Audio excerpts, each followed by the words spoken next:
Happy Sunday everyone.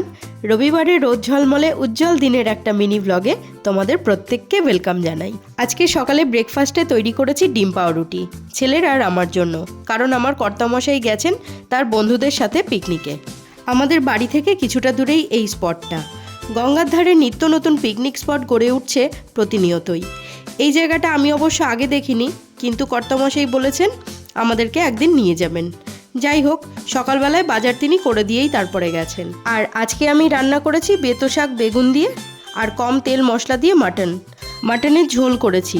হালকা রান্না, খেতে কিন্তু বেশ ভালোই হয়েছিল, ছেলে খেয়ে বলল। সে যাই হোক, তোমাদের রবিবারটা কেমন কাটলো জানিও। আর ভিডিওটা যদি তোমাদের ভালো লেগে থাকে তাহলে লাইক, শেয়ার, কমেন্ট এবং পেজটাকে ফলো করে আমার পাশে থেকো।